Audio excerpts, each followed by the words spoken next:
우리의 신앙생활의 여정 가운데 무엇보다 중요하다라고 말할 수 있는 것은 역시 구원의 확신입니다. 하나님이 나의 하나님 되시고 또 예수 그리스도를 통한 구원의 은혜가 내게 임하였음을, 그래서 내가 믿음으로 살아갈 삶의 가치가 충분하고 이 땅에서의 삶이 우리에게 끝나고 나면 영원한 하나님의 본향에 들어간다는, 영생을 얻은 하나님의 자녀됨에 대한 확신을 가지고 살아가는 것은 너무나 중요합니다. 그런데 이러한 믿음의 반석에서, 구원의 확신 속에서 우리의 신앙과 믿음의 여정이 요동하지 않고 흔들림 없이 계속 지속되려면 하나님의 구원 사건이 우리의 삶이 되고 일상이 되는 은혜가 있어야만 합니다. 더불어서 구원의 확신이 이제는 구원의 감격을 가지고 살아가는 매일매일의 삶 속에서 하나님을 경험하며 하나님과 동행하는 삶이 우리의 삶에 이루어질 때 신앙은 결코 흔들리지 않는 담대함의 또 단단함의 자리에 이르게 될 줄로 믿습니다.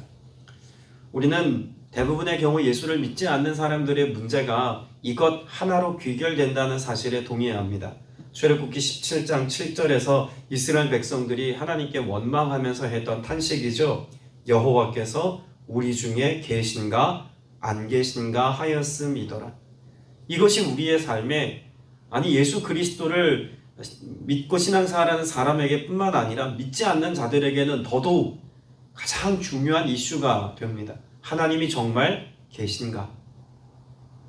혹시 하나님이 계시지 않는데 그냥 우리의 삶에 성경이라고 하는 보통의 종교가 가지고 있는 어떤 경전 같은 그런 말씀에 윤리적이고 도덕적이고 좀 더 차원 높은 삶을 살아가는 것만 교훈받는 것은 아닐까? 이런 의구심을 가지고 교회를 대면하기도 합니다. 여러분, 이와 같이 하나님이 우리 중에 계신가 안 계신가라고 하는 사실 앞에서 그리스도인들이 해야 될, 교회가 해야 될 사명이 있다면 무엇일까요? 하나님의 계심과 하나님의 살아 역사하심과 하나님의 말씀이 우리의 삶에 성취되어짐과 하나님 우리 개인의 삶을 실제적이고 구체적으로 인도하고 계시다는 그 사실을 우리의 삶 속에서 늘 고백하고 증언하고 선포하는 삶을 살아야 합니다. 그러자면 먼저 이루어져야 될 것이 있죠. 내가 하나님의 사건 속에 있어야 한다는 것입니다. 출애굽기 17장까지는 그런 하나님의 사건들에 관한 기록입니다. 하나님이 그 백성들에게 이루신 하나님의 사건들. 그런데 출애굽기 18장부터는 그 하나님의 사건을 가진, 하나님의 사건을 경험한 하나님의 백성들이 이제는 그 사건을 마음에 담아두고 그들의 삶 속에서, 그들의 일상 속에서 그 승리케 하신 하나님과 더불어 살아가는 생활의 영역, 삶의 영역을 구체적으로 하나님이 인도하시고 지도해 가심을 분명히 보여주는 내용을 기록합니다. 18장 1절 말씀에 보면 모세의 장인이며 미디안 제사장인 이드로가 하나님이 모세에게와 자기 백성 이스라엘에게 하신 일, 곧 여호와께서 이스라엘을 애굽에서 인도하여 내신 모든 일을 들으니라 라고 말합니다. 요약하면 하나님의 사건에 대해서 들었답니다. 누가요? 모세의 장인 이드로가. 하나님께서 구원을 베푸신 사건, 그 사건을 듣고 보니 하나님께서 행하신 일들에 대한 감격과 즐거움을 가지고 모세를 만나야겠다는 마음이 들었다는 이야기죠. 그럴 수밖에 없는 것이 지금 이드로는 누구와 함께 있습니까? 모세의 아내인 십보라와 또 모세의 두 아들 이들과 함께 지내고 있었습니다. 아마 모세와 이 십보라의 삶의 선택은 애굽으로 들어가는 모세의 여정 가운데 그 둘째 아들을 할례하는 사건이 있지 않았습니까?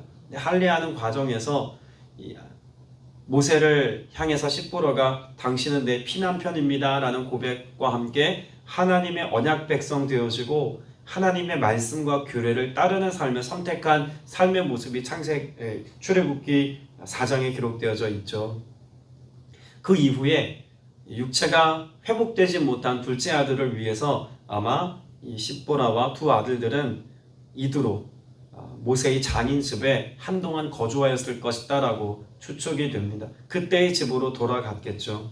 그런데 이제 하나님께서 이루신 무엇을 들었습니까? 하나님의 구원 역사가 성취되고 온 이스라엘 백성들이 출애굽했다는 이야기를 들었습니다. 그리고 지금 모세와 그 백성들은 모세가 하나님을 인격적으로 만났던 그곳에 진치고 있다는 이야기도 듣지 않았겠습니까? 그래서 그의 모세의 아내와 두 아들들, 이들을 데리고 모세를 만나러 지금 온 것입니다.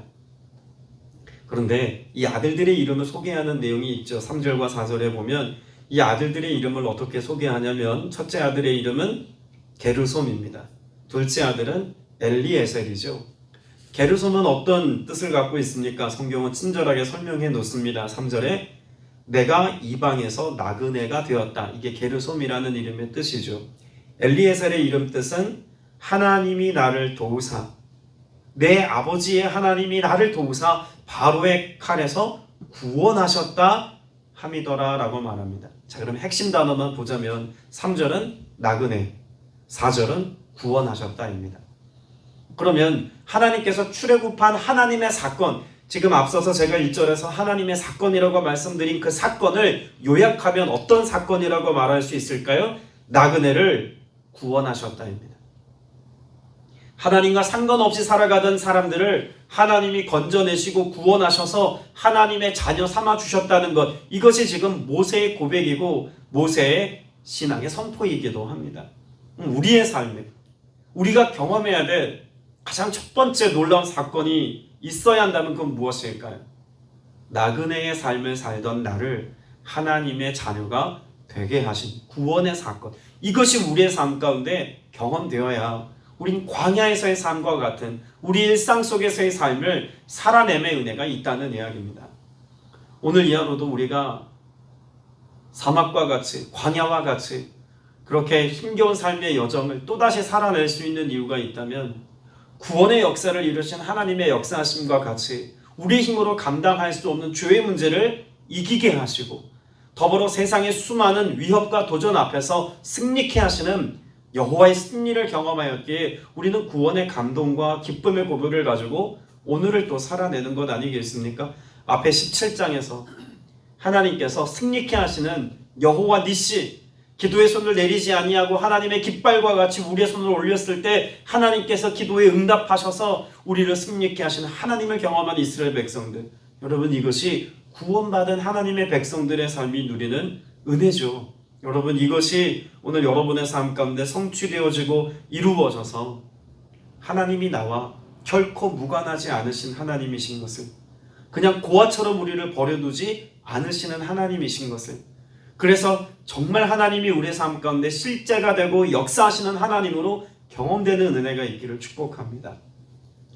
새벽 예배 때는 제가 간증을 잘 하지 않습니다만 어제 이곳에서 있었던 기도 모임에서 한 자매의 간증이 이 본문의 내용과 좀 연관이 있는 것 같아서 간증을 하나 하려 합니다. 이 자매님은 신실한 자매입니다. 늘 하나님 경외하고 정말 성령 충만하고 깨어 기도하는 믿음의 자매인데 또 하나님 앞에서 소명을 가지고 사역을 감당하는 지체인데 이 남편이 담배를 채 끊지 못했던 모양입니다. 하루는 운전을 하고 가다가 남편 차 옆에 있는 그 담배각을 보면서 아마 담배를 피지 않았으면 하는 마음을 조금 격하게 표현했던 모양이죠. 이것이 촉발이 되어서 부부싸움에 크게 번졌고 그래서 이혼할 거야 막 이렇게까지 막 감정이 번졌던 겁니다.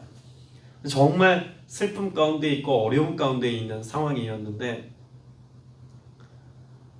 그 시어머니를 복음을 전하고 전도한 지가 얼마 되지 않았던 모양입니다. 이 시어머니의 신앙이 그렇게 막 꽤 깊지 않은 상황이었는데 어느 날 이 어머니가 그 아들한테 전화를 했다는 거예요. 엄마가 꿈을 꿨는데 참 이상한 꿈을 꿨어 하면서 하는 이야기가 꿈속에 너희 두 사람이 싸우더라. 차 안에서 담배 때문에 싸우더라. 그런데 두 아이가 너무 그렇게 소리를 지며 우는 모습이 참 마음 아팠어. 그리고 다리도 장애가 있는데 앞이 뿌얘져서 답답한 마음에 이러면 안 되는데 이러면 안 되는데 하면서 깼어. 너희 가정을 위해 기도하고 있는데 혹시 무슨 일 있니? 라고 그렇게 묻고 전화가 왔다는 겁니다. 두 사람에게 있어서도 놀라운 경험 아닙니까? 마치 하나님이 예언적으로 꿈에서 다 똑같이 보여주신 것처럼 어떻게 그렇게 선명하게 보여주실 수가 있겠습니까?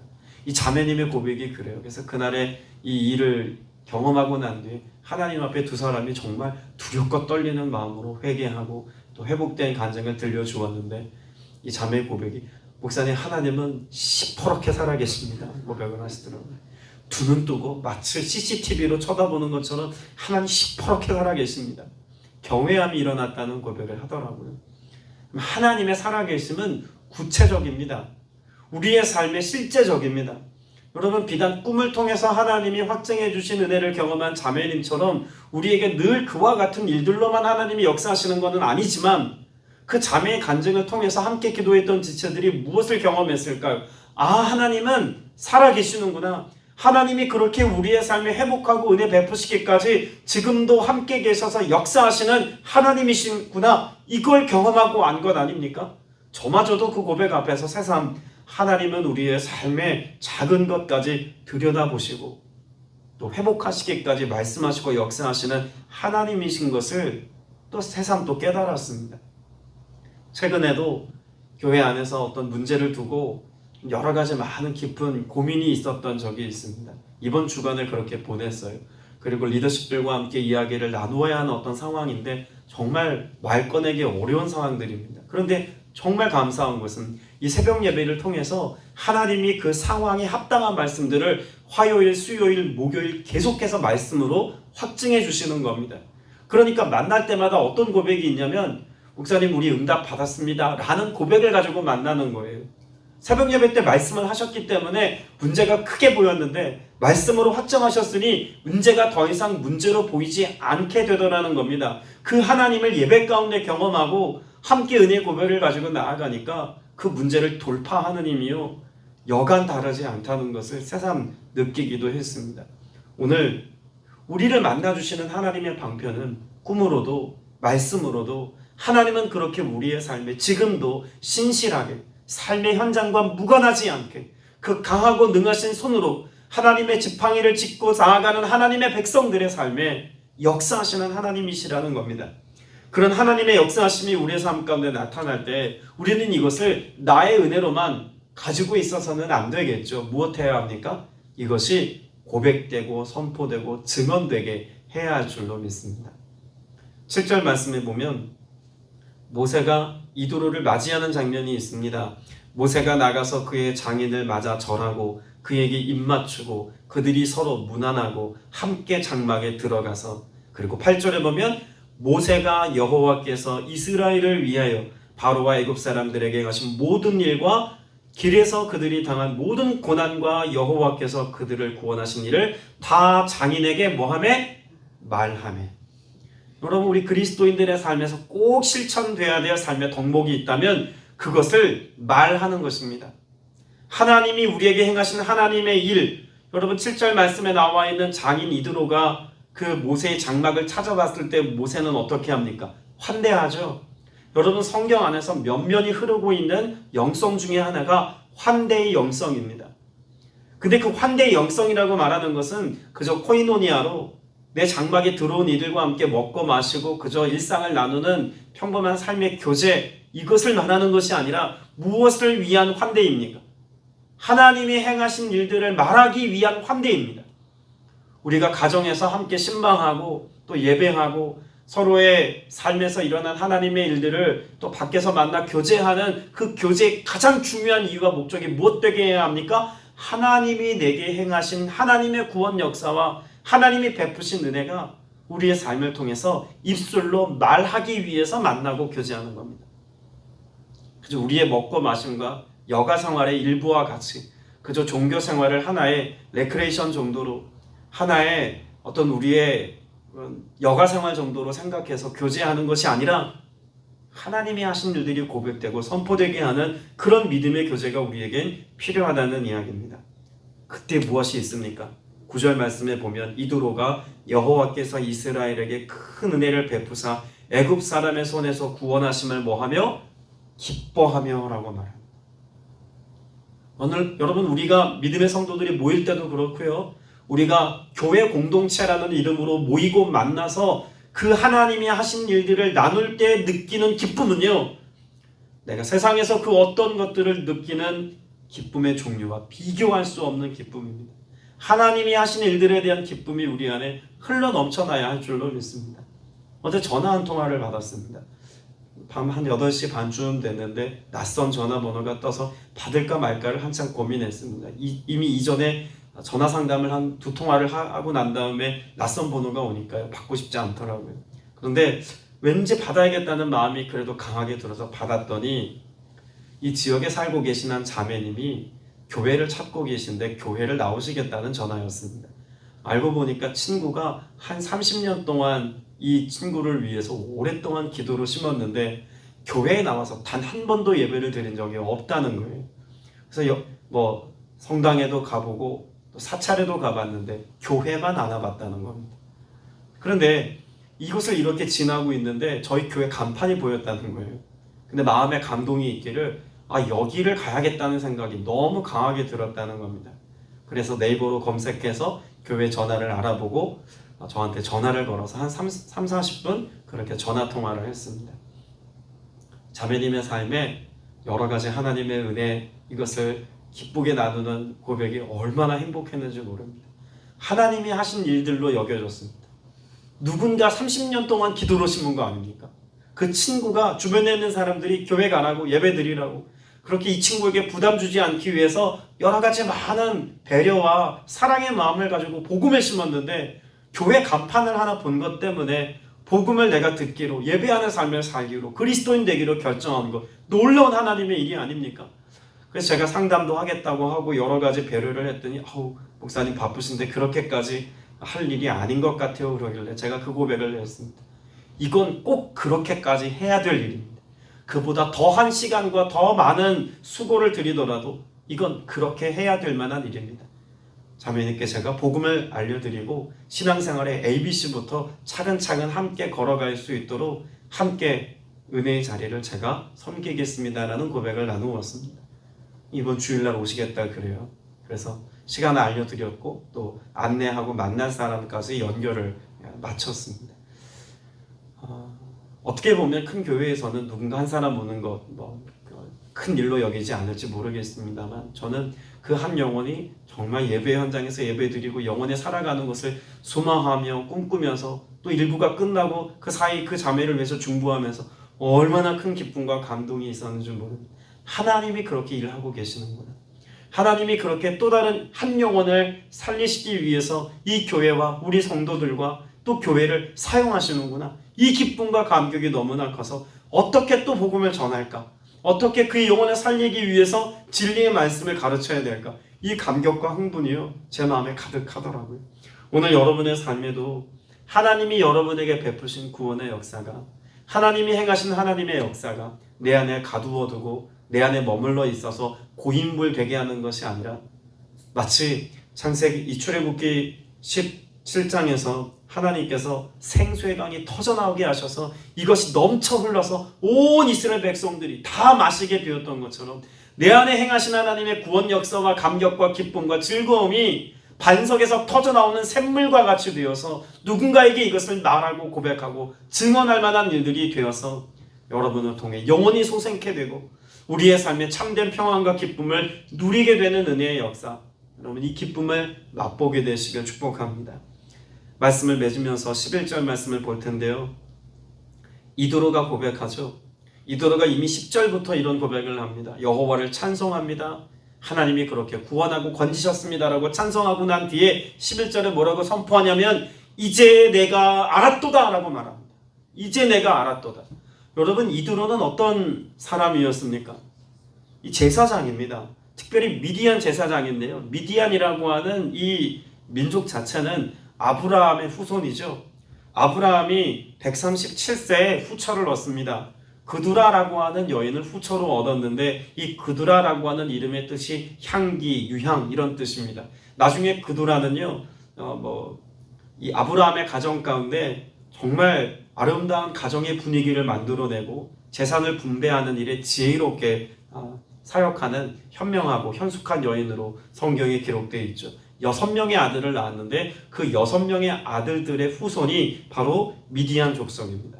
근데 그 미디안 족속이 하나님을 예배하고 경외하는 족속이었기 때문에 이 미디안 족속들도 하나님을 예배하는 제사장이 있었던 거죠. 여러분, 이 미디안 제사장이었던 그가 하나님을 예배하고 제사의 직분을 감당했음에도 불구하고 몰랐다는 겁니다. 하나님이 그렇게 놀라운 구원을 이루시는 하나님이신지, 하나님이 그렇게까지 선명하게 일하시고 인도하시는 하나님이신지, 그렇게 전쟁에 능하신 하나님이셔서 큰 민족과의 싸움에서 승리케 하신 하나님이신지 몰랐다는 이야기입니다. 근데 누굴 통해서 알게 된 거예요? 모세를 통해서 이제야 비로소 내가 알았다고 고백합니다. 여러분, 미디안의 제사장이었던 이두로만 알았을까요? 드보라도 그제서야, 십보라도 그제서야 알았을 겁니다. 또 모세의 두 아들 게르솜과 엘리에셀도 이제서야 알았다라는 고백이 가능하지 않았겠습니까? 그럼 누가 경험해야 합니까? 모세 한 사람이, 가정에서 보자면 그 가정에 모세 한 사람이 하나님의 살아계심의 사건을 선명하게 경험하고 났더니 그 함께한 가족들이 이제야 알았도다의 일상을 살아가는 은혜가 있더라는 이야기예요. 오늘 저와 여러분은 어떤 중심에 서야 합니까? 하나님의 사건의 중심에 선 사람이 되어야 합니다.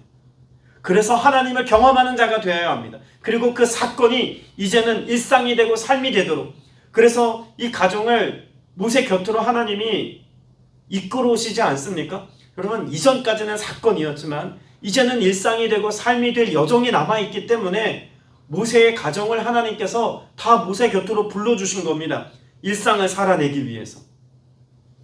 그러자면 오늘 저와 여러분이 먼저 하나님의 사건의 중심에 서고 하나님의 일들을 말할 수 있는 믿음의 사람 되어야 할 줄로 믿습니다. 이제는 여러분의 삶에 행하신 하나님의 사건이 흘러가서 누군가에게 하나님의 일상 속에서 일하시는 그 은혜의 역사를 간증하는 주인공들이 다 되시고, 그래서 하나님을 기쁘시게 하고 또한 하나님으로 기뻐하는 일상을 살아가는 저와 여러분 다 되시기를 주님의 이름으로 축복합니다. 기도드리겠습니다. 은혜가 풍성하신 아버지 하나님, 하나님이 우리에게 행하신 사건이 우리의 삶에 켜켜이 쌓이기를 소망합니다. 그리고 그 속에서 하나님을 뜨겁게 만나고 여호와로 말미암는 기쁨과 즐거움이 우리 안에 충만하기를 원합니다. 그리고 이 감격과 기쁨과 소망의 고백을 가지고 나아가 내게 행하신 하나님의 사건들을 간증하고 고백할 때 가까이에 있는 우리의 자녀들과 손주들과 또한 일가 친지들이 이 복음의 은혜 안에서 기뻐하게 하여 주옵시고, 믿지 않는 자들에게 복음을 전할 때 이 복음의 능력이 또 다른 영혼을 살리며 하나님의 살아계심, 정말 하나님이 계신가 안 계신가의 의문을 가지고 살아가는 이들의 삶에 마침표를 찍어주며 느낌표를 찍어줄 수 있는 믿음의 성도들이 다 되게 하여 주시옵소서. 주 성령께서 이 놀라운 일들을 이루시기까지 살아계셔서 역사하시는 하나님과 더불어 동행하는 삶을 살아가는 믿음의 성도들 되게 하여 주옵소서. 오늘도 사랑과 은혜와 권능으로 역사하실 우리 구주 예수 그리스도 이름으로 간절히 기도드렸사옵나이다. 아멘.